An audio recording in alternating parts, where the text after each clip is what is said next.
আসসালামু আলাইকুম। আজকে আমি একটা খুব গুরুত্বপূর্ণ কথা বলবো।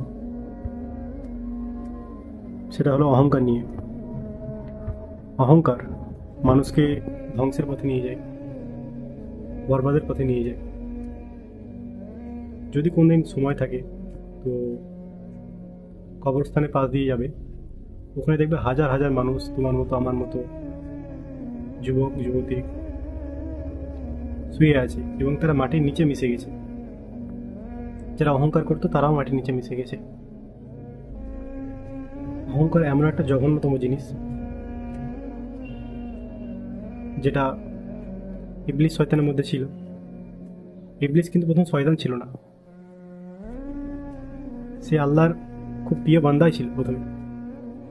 সে ফেরেশতাদের অন্তর্ভুক্ত হয়েছিল, কিন্তু যখন তাকে ইবলিসকে বলা হলো যে তুমি আদমকে সেজদা করো, সে সেজদা করা থেকে বিরত থাকলো।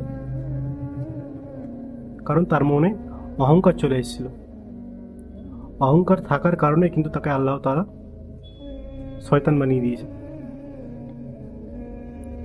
তো আমি তোমাদেরকে এটাই বলবো যে জীবনে কখনো অহংকার করবে না। এই এত বিশ্ব ব্রহ্মাণ্ডর ভিতরে একটা ছোট্ট একটা পৃথিবী, তার মধ্যে আমরা ছোট্ট ছোট্ট মানুষ, আমাদের অহংকারটা সাজাই না। অহংকারটা আমাদের মধ্যে সাজাই না। আমরা তো ক্ষুদ্রতম মানুষ। আজ আছি কাল নেই, এখন আছি। আমার কোনো লাইফের কোনো গ্যারেন্টি নেই। পৃথিবীতে কোনো মানুষেরই লাইফের কোনো গ্যারেন্টি নেই। তো অহংকার দেখিয়ে লাভটা কি? তো জীবনে কখনো কাউকে অহংকার দেখাবে না। অহংকারটা কখনো ভালো জিনিস না। মানুষকে সবসময় বিপদের পথে ঠেলে নিয়ে যায়।